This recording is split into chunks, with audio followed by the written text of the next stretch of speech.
So, you know, when you assume the simplest relation that you can imagine between a pressure and the heat release, says that the heat release rate is going to be proportional to the fluctuation of the pressure. You assume that.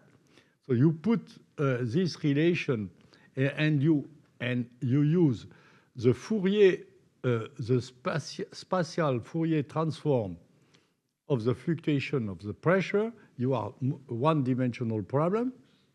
You are, and so you end up with this equation.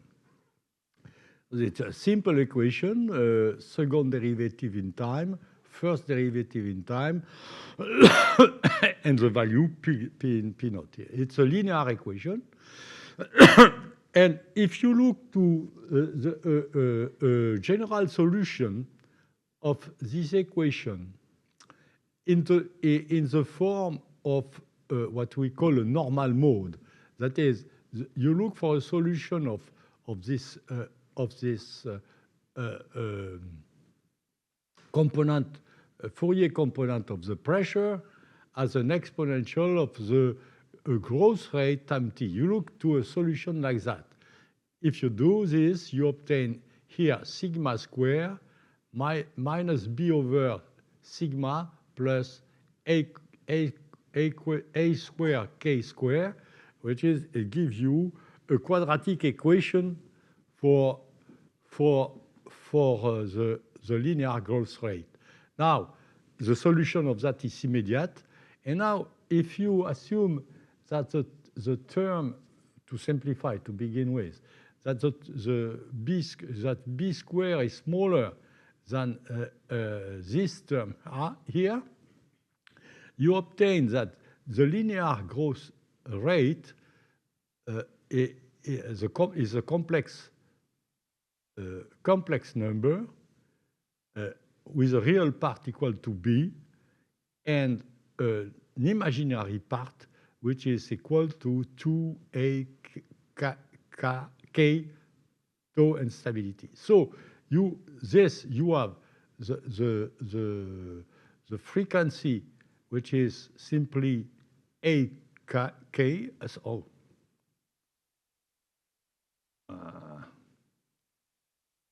So and now you have the real part of the linear growth rate, which is a complex number. The real part is positive. The real part is b. It is positive if b is positive, and it is negative if b is negative. Now, therefore, if the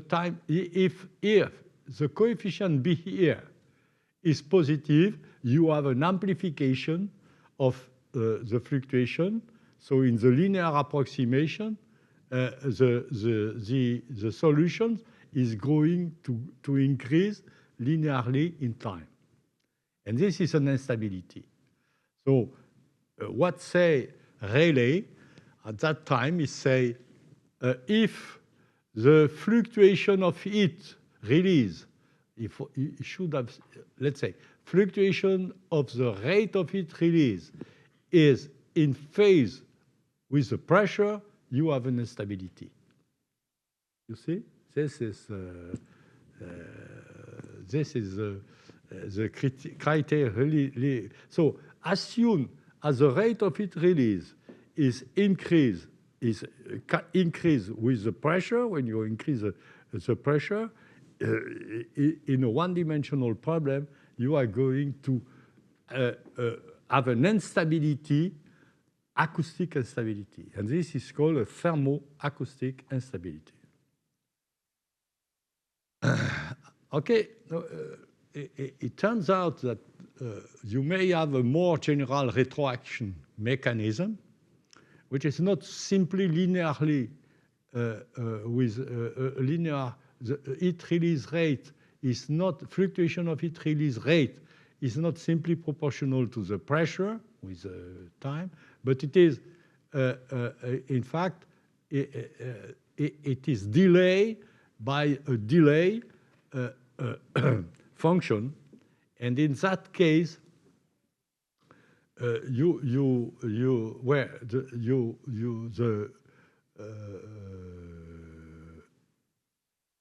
if you okay, this function b can be represented in Fourier transform like this. You know, this is a omega t, and then you have a Fourier component in now in time, which is a real part and an imaginary part, which put in exponential e omega t. Now, if this what is called a transfer function is such that the frequency here, this frequency that you have here coming from you have to use the inverse Fourier transform, but I skip the detail. So if this is the phase of the heat of the coupling between pressure and heat release is such that the phase is between minus p over 2 or p and plus p over 2, then you have an instability. This is you are when it is real, you have 0 here. So, but now when you have a to say that clearly, when you have a transfer function that depend on time, you have to look to its Fourier transform in time and to look to the component of this Fourier transform, and this is a phase shift of the component. And now the instability is here. This is what I've developed, the linear analysis, which is the simplest thing to do. Now, when you have a linear instability, in order to obtain the amplitude of the result of this instability, you have to go to a nonlinear analysis, but I will not develop that. And this the simplest result you obtain is what is called a limit cycle in the unstable case. So you have an oscillation in time but which is not linear. You have a limit cycle. Okay, this is for. I don't want to go to say more than that because this is become to be complicated. Now, this is for the thermo-acoustic instability. Now, people want to have some comments on turbulent flames. Okay, so I'm going to go to turbulent flame. So this is 9, lecture 9.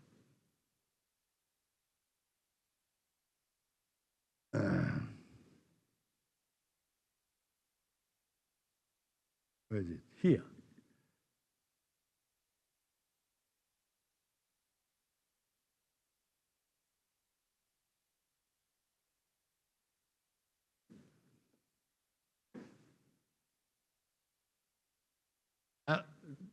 You know, first, in introduction, I want just to say that the problem of premixed flame in turbulent flow is still widely open. You know, it's not a problem which is well described from a theoretical point of view. I will explain you why. You know, if you consider even the simplest problem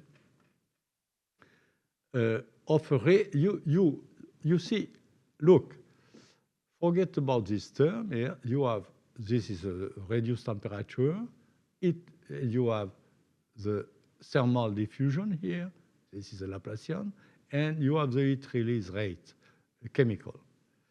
Now, this is reaction diffusion wave that I have described, how it propagates and so on. This has been done. Now, when you are, oh my goodness, what's that? I have to take this out because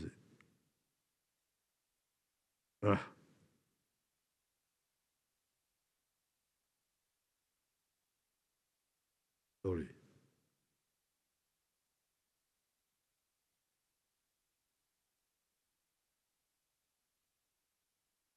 Okay, good. Thank you. Excuse me. So now, okay, if I, once again, this term plus this term plus this term is a reaction diffusion wave. That's all that I have described for you for the flame when this term is highly nonlinear in theta. Now, what will be a similar problem if you consider now that this wave is in a random media? More precisely, it's in a media where there is a flow velocity which is random. A flow field here which is random. That's evolved in time and space randomly, as it is for a turbulence. So you assume you know this flow. This is a strong simplification of the problem, because in a flame, as you know, because of the gas expansion, okay, you change not only the burn gas flow, but also the incoming unburned gas flow. Because remember, for example, the analysis I have developed for you for the stability, hydrodynamical instability. What did I find? I found that the flow speed, flow velocity is not only modified in the burn, you know, do you remember? Do you remember or not? Not so. Okay, let me be back. If you do not remember, I will show you. So lecture 4, I will show you the picture. So I'll be back to lecture 4. Here it is. And now I will find out. No, this is very good. Hydrodynamic instability is lecture 4. Lecture 4. Okay. Okay. Okay. This picture. You see, when you wrinkle a flame, a planar flame, in a planar flame propagating at constant velocity, the flow is uniform. It could be zero, but in any case, it is uniform on both sides.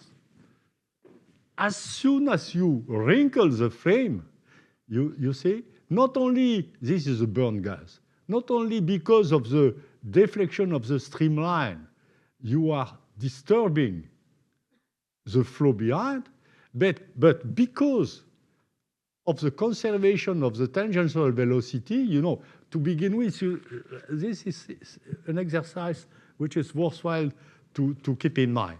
You have this.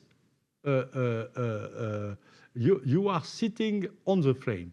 You have a flow arriving, uniform flow. The flame is planar.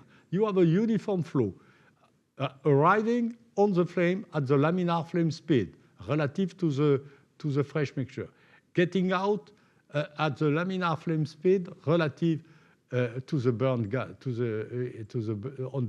in the burn side. Now, so you have a uniform flow both sides. Now, you, by a mean or another, you don't know, you don't say that, you wrinkle the flame. If you wrinkle the flame, because of the deflection of the streamline, assume to begin with that you are not disturbing the upstream flow, but because of the deflection of the streamline, you see, you are going to deform the flow behind. in the burnt gas.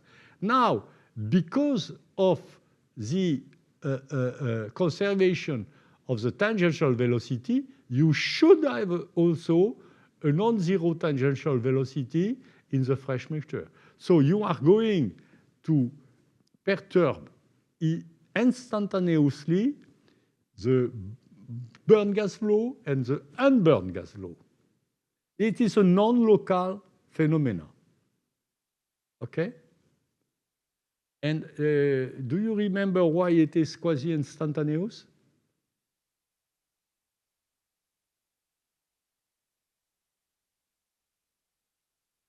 Can we instantaneously modify the flow downstream and upstream?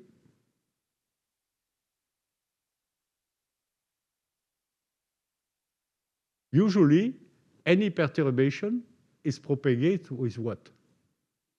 Sound. But in flame, you are in the low Mach number limit. Sound is, so the flame velocity is very small, so you neglect the disturbance propagating at the sound speed because it is, the sound speed is in this limit considered as infinite. So if the sound speed is infinite, the propagation is instantaneous. This is a simple thing that it is worth thinking about, yeah, because so now because I am in the low Mach number limit in my here, now I have an instantaneous. Now let me be back to my problem. It is the problem is turbine flame. It's 9. Let me go back to 9. Where is it? Here. Oh, here it is. 9. All right. Okay. 9. Now, you know, the drastic simplification that I am going to use to try to understand some basic phenomena for the turbulent flame and to show that the turbulent flame problem is a crazy problem, very difficult to modelize clearly. So let me recall you that. I use a reaction diffusion wave. You know, d theta over dt, Laplacian production. This is a reaction diffusion wave.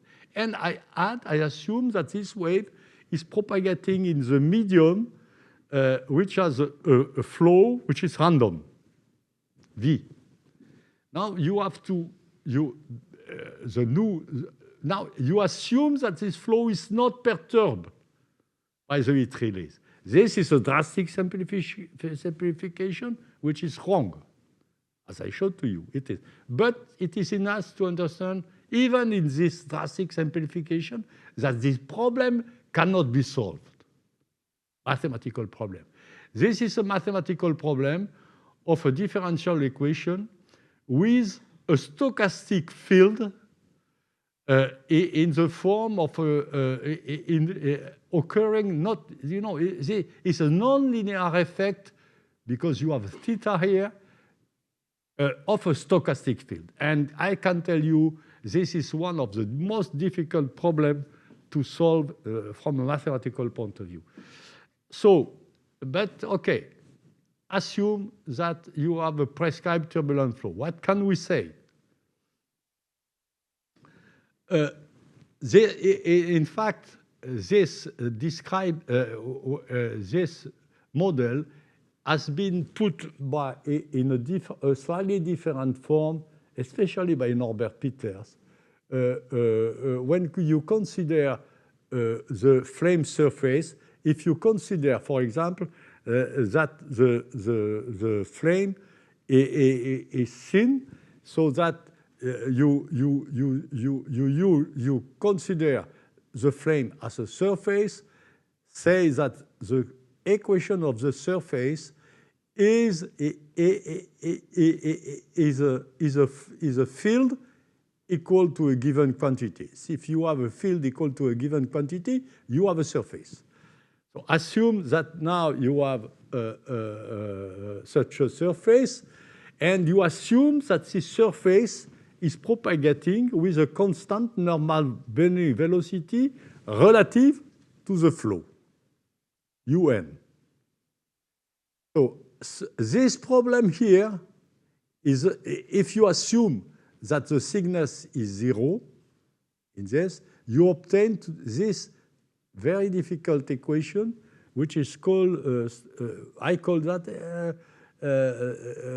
I think that Arnold Pichter calls that the G equation. In fact, this equation is well known in physics. It is called the aneconal equation, which is this one. You see, this is a normal burning. And the modulus of G here is simply the normal of the surface. So, and you assume that the flow is incompressible to simplify things. It turns out that now if you look and if you take simply, you assume that the problem is homogeneous in the transverse direction, and you look, you know, you have x equal y z t is now the equation of the surface. Okay, you take the average of the surface, and you obtain by integration this the simplest result that I have explained to you by the mass conservation. Unfortunately, that nobody knows clearly what is going to be the average surface average on time. Does that exist? You know, for a given prescribed turbulent flow, does this quantity exist? Nobody knows. There is no proof at all of the existence of such, of the existence of, in this mathematical problem. This is a mathematical problem which is well posed. You have a stochastic field. You give the, you use many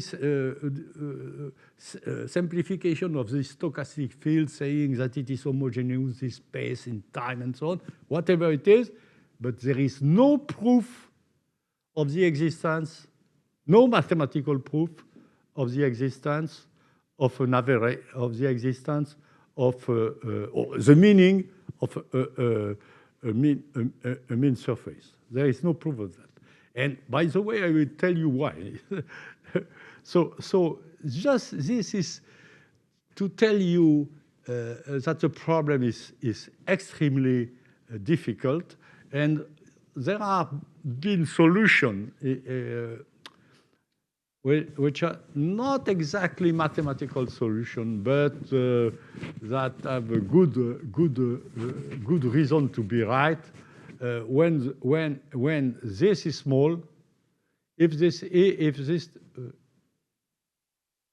this term is small, in that case, small compared to the laminar flame speed, in that case, we have with Forman-Williams, long time ago, I was very young, we have shown that more likely the increase of a turbulent flame speed given by the ratio of the surface will be a quadratic of the quadratic form like that.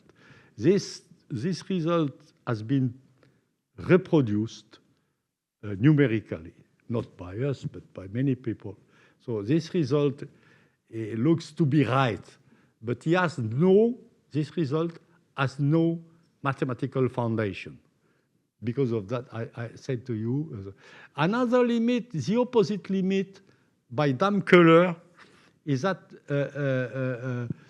when the amplitude of this flow is much larger than the laminar flame speed, in that case, the opposite will be that the turbulent flame speed, which is going to be,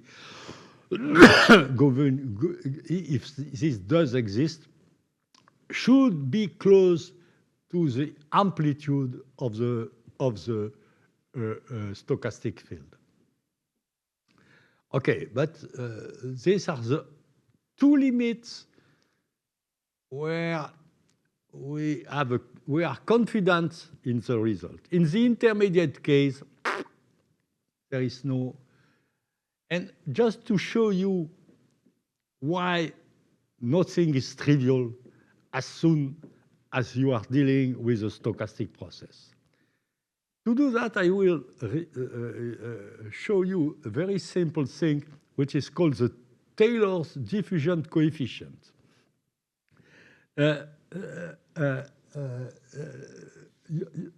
This is very close to what Einstein was looking at beginning of the last century, in 1905. And this was further developed by a great scientist in fluid mechanics, G.I. Taylor. Yes, maybe the best of this, maybe the best of this two last century in fluid mechanics. I don't know. Okay, you consider the following problem, and to be the simplest as possible, I will consider a one-dimensional problem. So I will consider a particle, x, position x, whose velocity is a stochastic time-dependent function. So this is a very simple problem. I looked at and then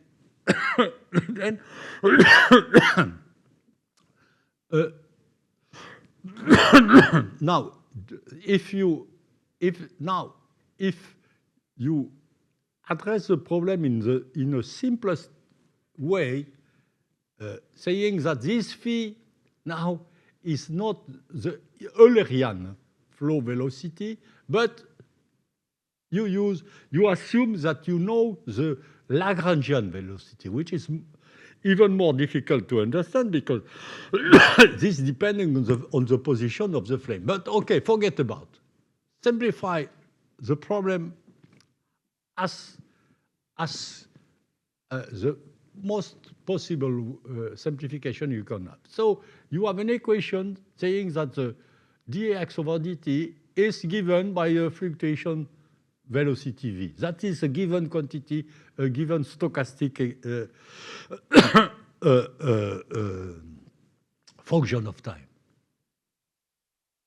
What you do? Okay, you say I want to see what will be the mean position of the quadratic position of this flame starting from 0. For example, I start from 0.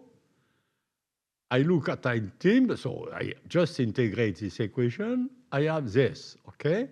And I forget the fact that this V is complicated, depend on X. I assume that this is a given quantity. Take the multiply, take the square of that.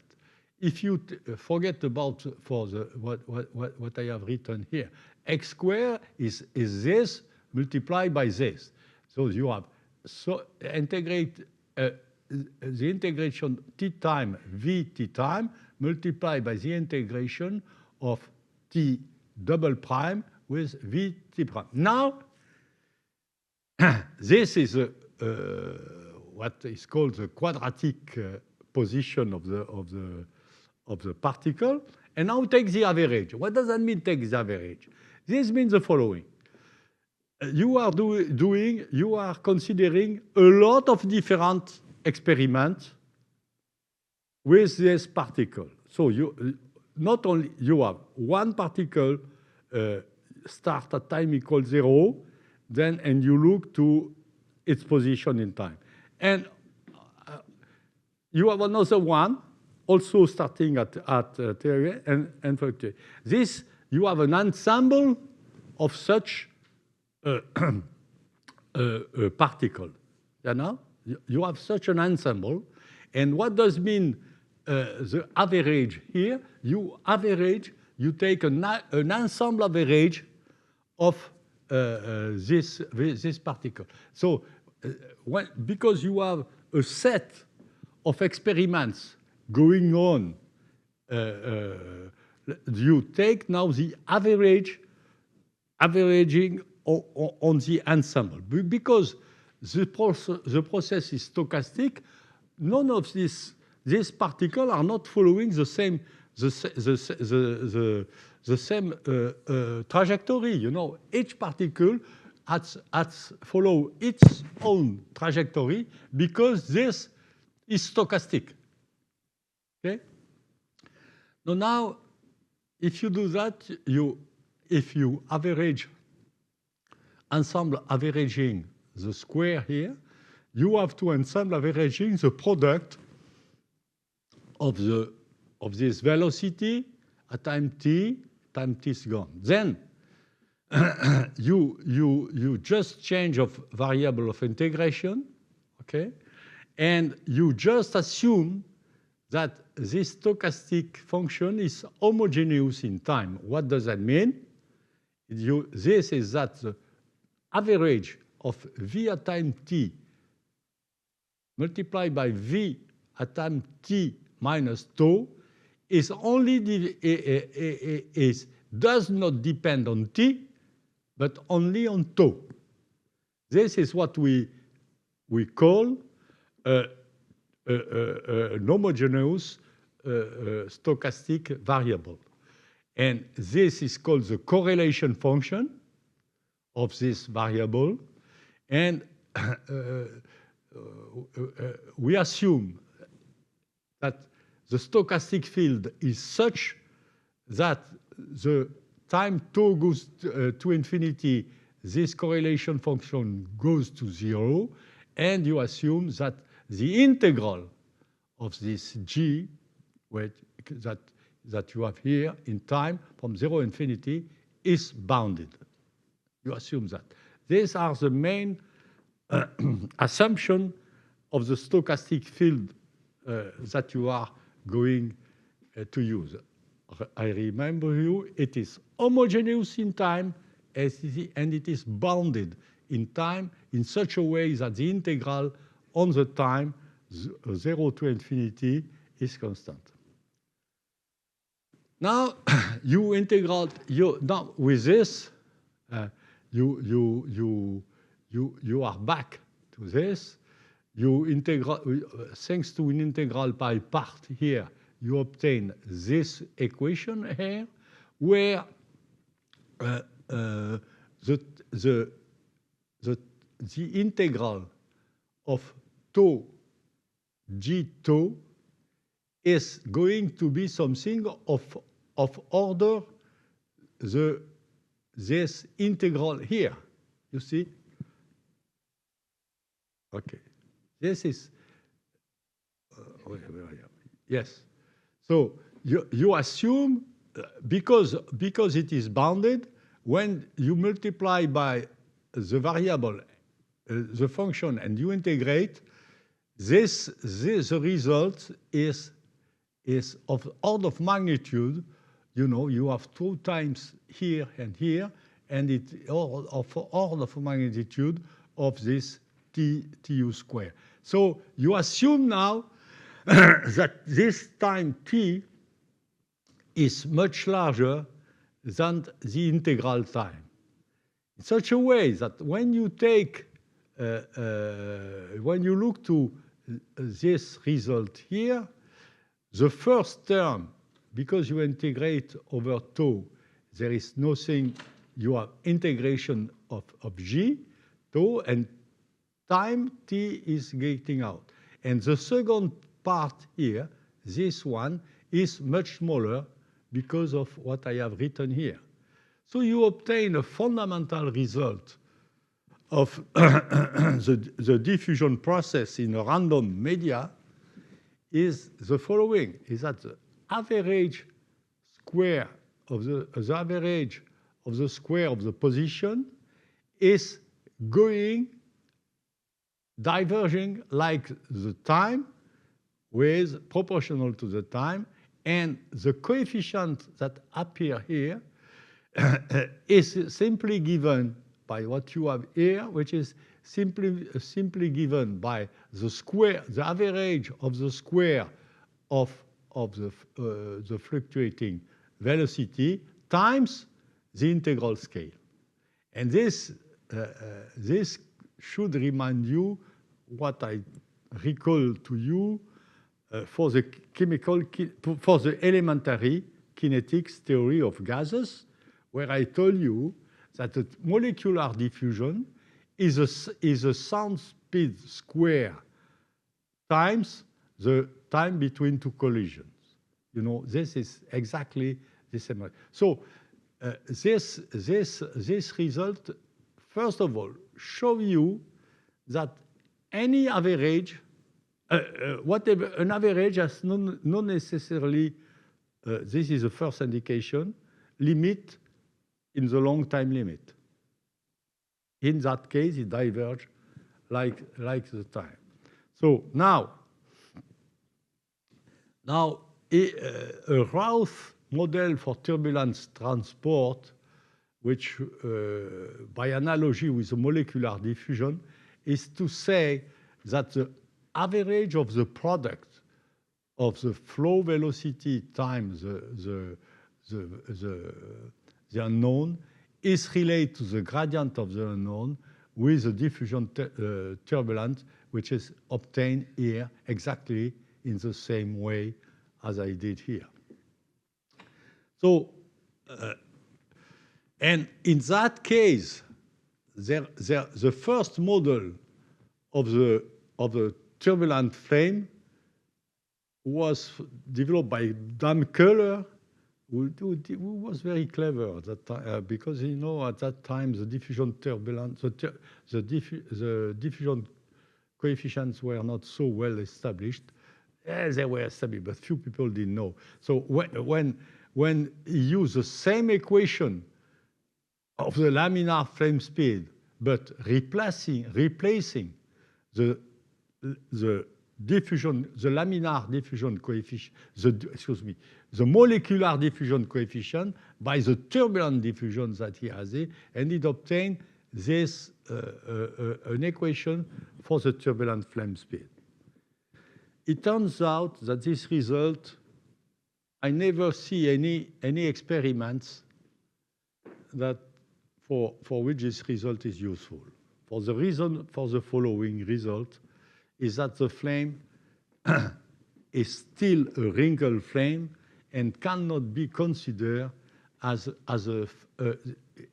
that it is destroyed. Its flame structure is such destroyed that the turbulence is entering into its structure.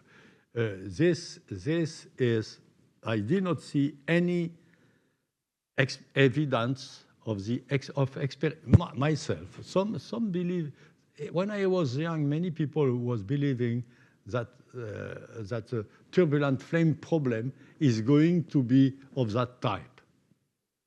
But now, thanks to the detailed experimental data that we obtain on turbulence, every time, most of the time, the local structure of the flame is laminar. So it is not destroyed by the turbulence itself. So it is a wrinkle problem. And this wrinkle problem, as I told you, has no, even in the simplest form, has no solution. You know, mathematicians are working hard on this stochastic problem that I have described for you for the turbulence, but for the moment, there is no result. For example, if I am back now to this problem, there is no proof, and it is doubtful even that that you have a constant average flame speed, and also that it is doubtful that you have a well-defined turbulence thickness. You know, it's not clear. Okay, this is to tell you that the problem is very difficult. So now to, so I have 15 minutes. So in 50 minutes, I want you to just have an idea of what is a Kolmogorov law. Many people talk about a fully developed turbulence as a everybody use the term of cascade. And I will describe you this cascade. But it turns out when you look to the paper of Kolmogorov, this paper was written in 41, and it was presented first in Marseille. That's very strange. I have the full record of this conference. It was a fantastic conference with Kolmogorov, because at that time the people travel by train, you know. And Kolmogorov, in fact, used a train coming from Moscow to Marseille. It took two or 3 days, something like that. And he had plenty of time to write its conference. So he writes the conference in the train, and he gave this famous conference called Kolmogorov. In fact, it was not the 41 Kolmogorov, it was the 50, but it is the same. So I will now. If you look to the paper of Kolmogorov, never you will see never the term of cascade, never. This term was developed because it is a mental representation that is very dangerous. In fact, it was introduced by another one called Richardson, who developed the cascade idea. What say Kolmogorov? You know, what did Kolmogorov is the following. He say, okay, there is a continuous set of lengths in the problem, in turbulence. You have the lengths associated with the dimension of the channel you are looking at. This is called the integral scale, labeled by capital Y. And this scale, you define the Reynolds numbers, which is associated to each length scale, provided you can associate a time and the velocity at each length scale. This is what was doing Kolmogorov. Kolmogorov was saying, okay, at each length scale, I have a time scale and I have a velocity, which is called the turnover velocity. And now you can represent that as a continuous set of vortexes, the big vortexes, smaller vortex, and smaller, so on. But, you know, this representation is very dangerous when you look to the real turbulent problem. Why? Because there is most of the time what is called intermittency, meaning that the big vortices does not coexist with the small vortices. What happens is that the big vortices, many of the time, sometimes explode in many vortices. You know, it is an intermittent problem. This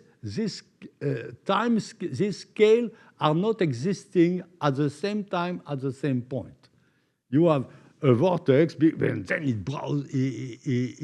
it breaks in many vortexes and so on. And sometimes, you know, it is intermittent, and this is the idea that the experiments now on turbulence show that the main characteristic of the turbulence is to be intermittent. So the idea of to have a continuous set of inside the vortex, many other vortexes, is not good. But however, Kolmogorov does not. The only thing he say, it was a dimensional analysis. And the dimensional analysis he did is the following. You know, in the Euler equation, let's say Navier-Stokes equation, you have the transfer of V square, which is energy of the by a term V grad V square. You know, in the Navier-Stokes, you have V grad V. Okay. Now, if you want with rho, if you want to see the energy, you multiply by V, and so you have this. So now, what you see, the dimension of this flux of energy is velocity square divided by the length. So people think about that like a continuous set of turbulence, of vortexes with different size, okay? And the main assumption of the first theory of Kolmogorov, not the one with Obukov, the one of Kolmogorov, is that this transfer function, on average, is constant.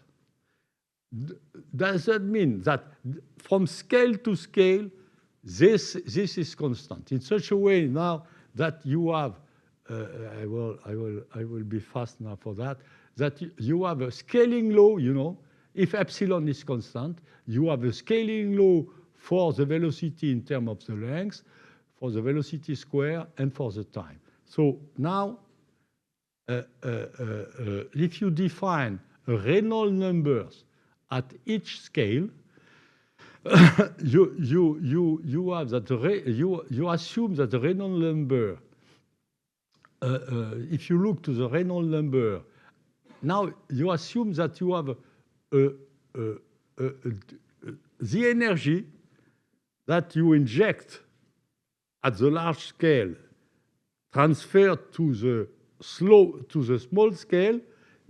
This is a key point of Kolmogorov. Say there is a small scale for which the Reynolds number, the local Reynolds number, you have a Reynolds number for each scale here, is where the energy, mechanical energy, is transferred in thermal energy, should be through the viscous effect, okay?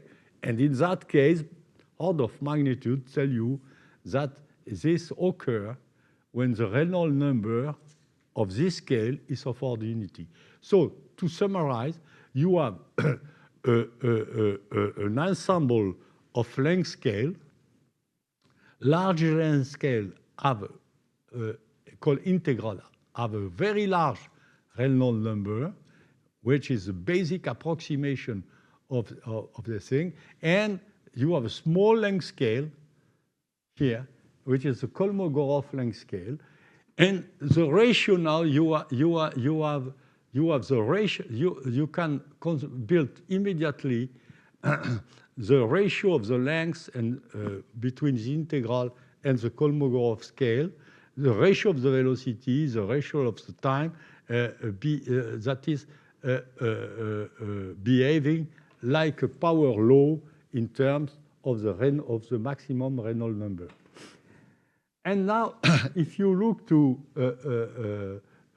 what is the energy spectrum of the total turbulence, that is V square average, and you represent that like an integral over the inverse of the length, you obtain what is the famous scaling law, that the energy involved at scale k behave like 1 over k power 5 divided by 3, and this is only coming from this dimensional analysis. So there is nothing more than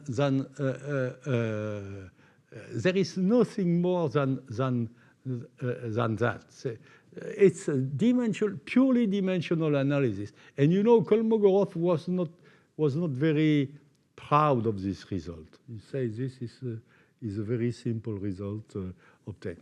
What they did later in the 50s to consider, you know, one of the basic approximation in these things is that this rate is constant, is the same at all scale. This is basic approximation, and this is wrong usually. It's not exact. So you know, and the next step is to consider that the epsilon is fluctuating also, not the same at each scale. And this is a theory of Kolmogorov-Obukhov in 50-something, and that was presented in Marseille. It is not the simplest one, it is the other one. Turns out that this other one theory is not very useful.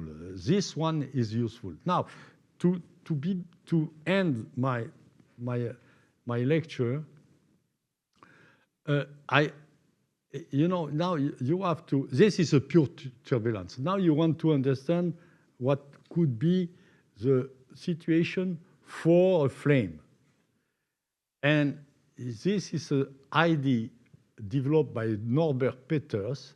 He introduced a scale which he called Gibson scale, because the idea was presented by Gibson, who was also a professor at UCSD, when Norbert was visiting UCSD. And the idea of Gibson is to introduce a new length scale in this cascade he say we should, you know, now a flame, you know, when a flame is going through a vortex, when a flame is going through a vortex, okay, the flame is wrinkled when except if he crosses through too fast. You know, if the flame crosses fast, he has no time to re-wrinkle. So the Gibson scale is a scale which tells you that this is the last small scale at which the flame is wrinkled. Okay, and so he introduced this Gibson scale using the cascade that you have here. You know, he used this cascade, and he said, okay, when the velocity of the turnover velocity of the vortex is equal to the laminar flame speed, all the smaller scale cannot wrinkle the flame. And this is what is called the Gibson scale. And this Gibson scale is in between the smallest Kolmogorov scale at which the energy is dissipated mechanical energy is transformed in heat, in internal energy. This is the Kolmogorov scale. It is in between, and he uses so in such a way that when you are looking, I have to be fast. Okay. When you are looking to a flame, in fact, you have to consider only the vortex that are included in the Gibson scale and the integral scale. So you can consider only, you should consider only the length scale in the turbulence that you have that is larger than the Gibson scale. Okay, I will skip these things.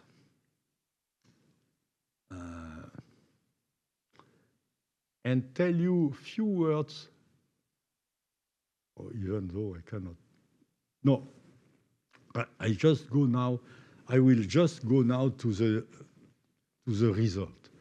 the first result that you obtain for a turbulent flame when the integral scale is very larger compared to the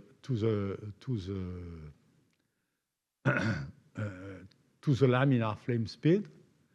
In that case, as Damkeller did, you obtain that the propagation should be proportional to this integral scale.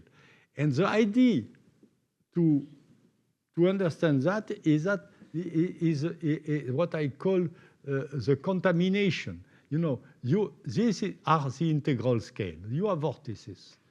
And now vortices are, you know, the time it takes to go from here is given by the integral scale. Now, if you assume as you have contaminated the unburned gas with a hot temperature, now you burn everything. In that case, it's clear that the velocity that you are going to obtain is the velocity progression of the integral scale.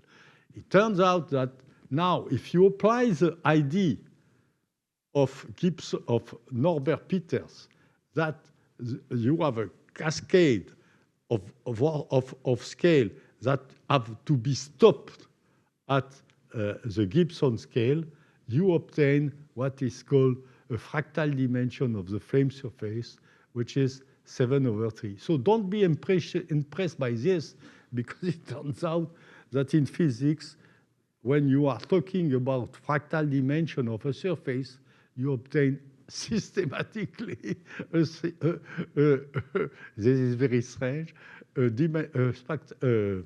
fractal dimension of the value of 7/3. So this is just no, I will forget that. I will stop now here. I cannot go further. I have no time to develop. And in fact, turbulent combustion is a field where we do not have good mathematical support to have a safe view of the strongly turbulent flame, even in the Rinkel regime. Even in the Rinkel. So thank you very much for your attention. I have the feeling that my last lecture was not complete. So it is, you know, just I try to give you an overview of the things, and this is not very satisfactory. I will have time to explain you everything in details, but this will be a term lecture. You know, not well, say 3 months lecture, and not 15 hours. So thank you very much for your attention. And I would like to add a few things. That I wish you the best for your future life, okay?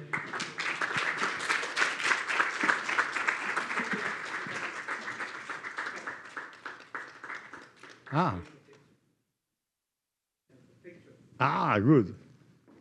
Oh, I am tired now. You have the picture. Let me show me. Representing all the... Very good. Sorry. Be careful. Very good. Thank you very much. Okay.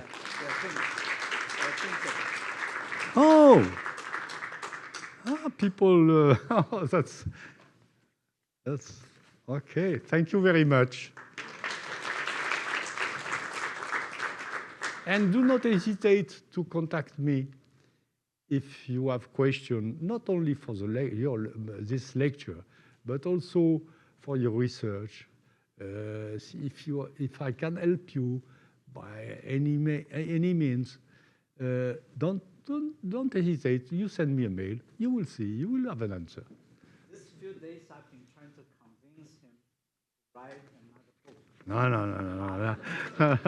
No, it is true. It is true that in my book there is no the last development of detonation that I have present is not in my book. So in that sense, I'm going to find him a room somewhere. Keep it here. Thank you. Yes. To look at combustion this way, how many? It's few.